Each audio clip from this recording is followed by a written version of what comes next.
Good afternoon and good morning, everyone. So, 26th of December, Boxing Day, and there's supposed to be big sales down here. Boxing Day sales, get cheap computers and TVs and stuff. And the Sydney Hobart race started today.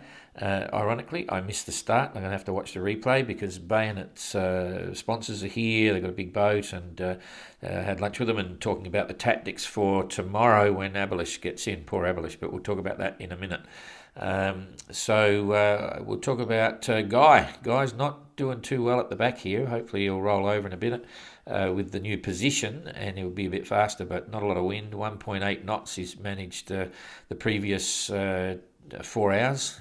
You can see this high pressure here just squeezing up against the coast, and not a lot of wind there, and long way up here to Elliot. Elliot hasn't been doing too well, but he's still moving, 3.3 knots, and there seems to be a reasonable breeze. We're just waiting for that position to roll over as well, so that'll pop in a minute. And what do we got? Let's just have a look at the currents while we're here for Guy. See where he is in relation to. He's in the middle. We can build that up a bit while we're waiting for the position to roll over. Always pretty dramatic, the Abolish currents, like highways, invisible highways that you only know about when you get there. So, he's through the middle of that lot. He's got a little bit of a hook coming on there, but the main one, he's at least on his way. He hasn't made huge ground in the last, 4 days, 5 days. We'll just measure that off while we're waiting for the position to get over. You can see that's where he was. This is where he is now, so 300 miles since last Thursday. So slow progress, not something that he's looking forward to. He wants to get going. Anyway, that's cool. We'll get rid of that. And now, where are we? Still hasn't rolled over. Why hasn't it rolled over? 2 minutes, should be any time. Anyway, we'll go back one and we'll look at what's happening with the 3 at the back, and then we'll just push the weather forward. So Ian Herbert Jones, he has been doing 6.1 knots, so he's okay with that. We might see him slow down a little bit, and we'll just roll it forward. We haven't got their latest position. They'll bounce in a minute. Did I just see it then go? Nope, it's a bit late. I don't know why. Okay, so just scrolling this forward, I'll get rid of the leaderboard. We don't really need to see that at the moment because we know all the action up the front, and there's a big split in the fleet. So we'll just watch what's going to happen here for these 3 guys in the next 24 hours. Here we go. This is the rest of the day. Ian's got breeze. Elliot's going to pick up with the breeze, and Guy's finally got some nice breeze from the northeast. So he'll start moving and make probably 130, 140 mile days again. This is on the 27th, early in the morning. Guy's got plenty of breeze back there, and Elliot's looking good. Ian's looking good. This is now towards the end of the 27th. Elliot's going to go soft. Guy should be a bit of a move on, so hopefully he'll keep going there, trying to get away from the Cape. And Ian Herbert Jones got plenty of breeze, but Elliot might slow down again by the look of it. So this is into the 28th rather. Yep, Elliot's going to go slow again. Boy, that's sad, but Guy's got plenty now coming up from the southwest. And the same with Ian Herbert Jones. This is through to the 28th and now into the 29th. So they're all doing pretty well there. That's fine. So we'll now come back to today's weather. Okay, back here for Jeremy. Goog must be having, Captain Goog, Michael, will be having a ball because he doesn't know it yet, I'm assuming, but he's compressing towards the leaders rather dramatically at the moment. He probably took out another 120, about 120 miles in the last 24 hours, so he'll be happy with that, closing the distance. Jeremy's doing effectively the same. He's making 5.1 knots now, and Michael is, come on, click on, there it is. This is the new time, current position, 6.1 knots, 150 nautical miles in the last 24 hours. Abolish made about 20 miles, close to 20 or 30 miles in the last 24 hours. So Michael is making some good time there. So let's just, before we talk about the 3 leaders in the group there, we'll just toggle this through for Jeremy and Michael, Captain Goog, and see what it's looking like. So here we go. This is coming in late today. So Jeremy's got plenty of breeze there, pushing up from the southwest. And Michael's going to get another nor'wester. So he'll slow down a little bit, but then he's got a nice, comfortable northwester. And Jeremy's picked up a strong westerly there, which is all manageable. And then all of a sudden, bang, No preceding northwesterly to this. It's quite mild, easy, and then all of a sudden, Goog's got a solid sou'wester just going to come in with a bit of a bang. It's not a storm, but there'll be 30 knot forecast there, gusting up to 40 maybe, and then it'll settle down. So that's not too bad. So they're both going to sail pretty well. That's right through 27 into 28 and so on. See what's happening here? I'll talk about that when we have a bigger look. So Jeremy and Goog are looking pretty good. So we'll come back to real-time weather today. Blow this up a bit for a good look at what's going on around Tasmania. The weather's really unstable. Some of you may have watched the Sydney Hobart. I didn't see it, but I'm sure they'll be talking about the whole thing. They're in line for a record-breaking time here, roaring down the coast. They're saying the maxis are going to potentially create a new record, but you can see there's a lot of instability down here. It's all over the place. It's now basically at the bottom of Tassie, coming into a southeasterly, coming up there. I'll come up one more size here. It jumped twice before. So yeah, status. Simon has now got in fact, this has moved a bit, and this isn't as accurate as the windy totally. He's got a northeasterly, so you'll probably see him tack over anytime soon. He's made 28 nautical miles in the last 24 hours, so you can see he was really fluffing around last night, not getting anywhere in a hurry at all. There was a spot there, and it's suggesting a northeasterly at the moment, so I'd say on the next one you'll see it tack down, but that may not be quite right there yet. Okay, I'll come up here because Kirsten had a real challenge trying to get out of Tassie. I'm going to make that a bit bigger. Yes, we can see that. You can see here she just came in and sat in Storm Bay. This is what's called Storm Bay in Tasmania, and it's always its own entity, you might say. So she sat there basically for 12, 14 hours, went backwards a bit, and she finally got going this afternoon when this east-southeasterly turned up, and she's on a roll now. She's doing 3.6. She was hitting 4.5 before, but at least she's going somewhere, and she knows she's due to get down here and hopefully get into some of the stronger winds down south. Now, but it was hard work for her to get out. Anyway, she's underway now, and to give you an idea how far out of Hobart she is, she's basically only about 40 miles out, and that's slow going. If we now come up a little bit more for Abolish, I'm sure some of you have been watching what's happening. We said last night in the late tracker update, because we were busy, that he was probably going to sit for about 7 hours. It actually went longer than that, just drifting at 1-2 knots and so on. And you can see he's come down. He's trying to push into this light. It's an easterly, I suppose, light easterly, and there'll be a little bit of a sea running with this as well. And I'd say he's just having a hard time trying to come up and hold, really high. Like I doubt whether he's tacking through 45 degrees or tacking through 90 degrees at the moment. Anyway, he's on his way back there now, and it's going to take him a while. So I'll give you my estimates of what's going on for an ETA. I'll toggle this through hour by hour, and you'll see sort of what's going to go on. He's got this light winds. He's currently was doing 4 knots before. I'm going all over the place. I better see what wrong way around.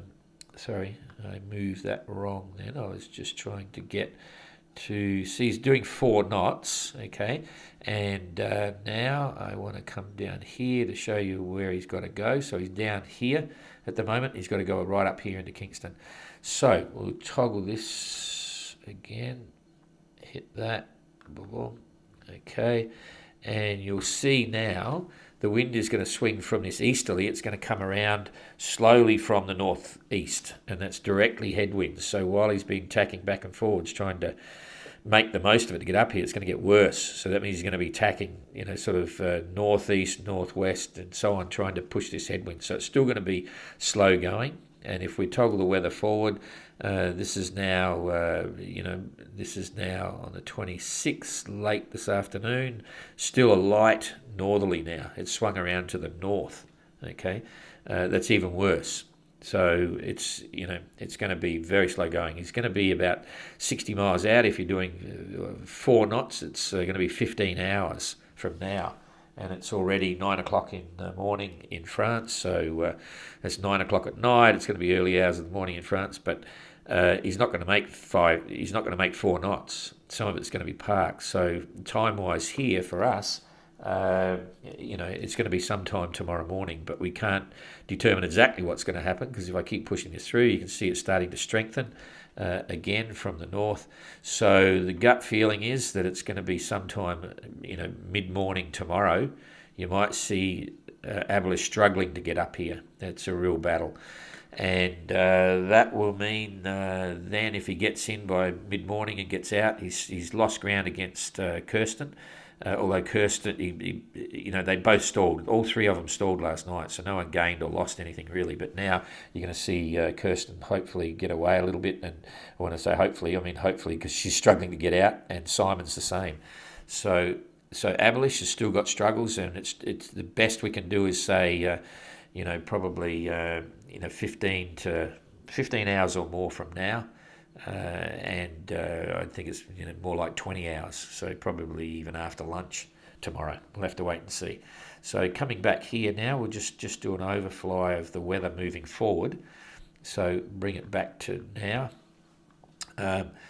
So you can see, as we were mentioning, Simon's got a northeasterly now, and there's this close to a southeasterly for Kirsten, but overall there's not a lot of wind there.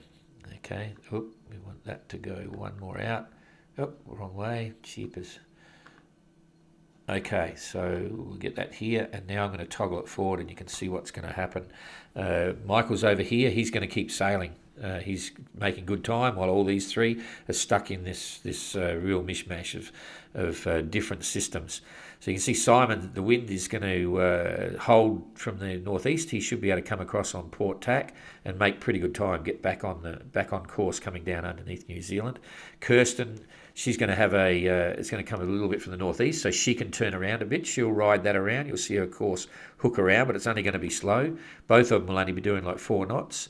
And this is taking it through till tomorrow afternoon, and you can see it's all light and fluffy, so they're only going to be, Kirsten's probably going to slow down again, 3 knots, 4 knots. This is now pretty much getting into a 24-hour situation. So this time tomorrow, that's about where they'll be this time tomorrow, and they finally get close to an overall northerly breeze, so they'll come around, they'll be on the run line. Both Simon and Kirsten will speed up a bit, and Abolish will be obviously into the gate by then, and looking at coming out. So he'll have a good northerly to come out, so it'll be a struggle up there, and at some stage this northerly will come in, he'll get out, and then the wind's going to slowly increase, and they're all going to get it. So you'll see this strong northerly coming in. Simon will be down here somewhere. Kirsten will be here. It's building pretty solid. There's 35 knots there, gusting 40, 45, and it's all from the north. So there won't be a huge ocean swell, but there'll be big waves. It'll still build pretty big. In fact, let's have a look at what the waves are saying for this, because it'll be from a different direction. So yeah, and you can see, if you look at this closely, if you're on a PC, it even shows a very confused graphics. If you watch it close, you can get yourself seasick looking at it, and that's talking about a confused sea. Right, if you look over here, it's an easy bunch of stars, right? Because it's all coming from the same direction. When you get a northerly going, it's absolutely confused in here, because you've got the northerly that's meeting this usual westerly big swell. So that could create some interesting situations for everyone. But anyway, so that's in around 5-6 metres. So coming back to the wind, it's slowly increasing. It'll be continuing to increase. So you can see it building up here. This is where they'll be. We're getting into blues. That'll be 50s and possibly even more. I'll go over to windy in a minute, and we'll get some actual guidelines on that. So this is the 28th, and by then it's starting to leave and abate. Okay, so right through until the morning of the 28th, and that's in 2 days' time. They're going to have some interesting weather to talk about. And let's just rock over to windy to see what the strengths. While all that's happening, of course, Michael will be creaming along direct to Hobart, and he'll probably be within four and a bit days of the lead group, which will make him pretty happy. I'll come down one through. I'm just going to do this to give you some wind strengths of what this is going to shape up to be. So right now we'll take this out of Hobart. We'll put it to about where they're going to be. It'll be down here somewhere. And this is on the 27th. Where that's set now is the 27th, and just rolling it through. So it starts to form up. We should see it here any minute. Here we come. So this is on the 28th in the morning, UTC. Local time, this is the 28th in the afternoon here in Hobart. And it's starting to pick up. So we've got 32 knots there. We're getting into 35. So all around here, they'll be, in this area. So it's 35 knot forecast. So we're going to be giving them a weather alert tonight. Just tell them to be ready for this. And okay, it's not showing as dramatic as the blues on the other ones. So it'll be 35s through here in the biggest parts. In terms of the gust, that's suggesting 45, maybe higher. Here we go. So about at 1/3 on top of that. So it'll be gust 45, something like that. So, okay, so it's not as severe as we think. It's going to get severe down here, but I think they'll just stay above it. The rum line's coming across here to New Zealand, so that's okay. And wave heights they're talking about, 6 metres. So they're sort of used to that. It looks a bit better here than what it did on the other side. Anyway, that's probably enough for now. So, stand by for Abolish's ETA. It is really hard to predict this one because it's so light. But what I will say, if we look at this, come back to today's weather. Once this wind is absolutely going to come in from it's changing very quickly. Come in from the north. At the moment, he's struggling to get across. When that happens, you'll do a quick tack across. When it comes in from the north, he'll do a quick tack across the bottom of Bruning, and then he's just got to do short tacking up here. It's going to take a while, and he might not be here until tomorrow afternoon. Anyway, we'll play that by ear and see what happens. So enjoy the rest of your day, or the new day for you, wherever you are, and we'll see you tomorrow. Unless, of course,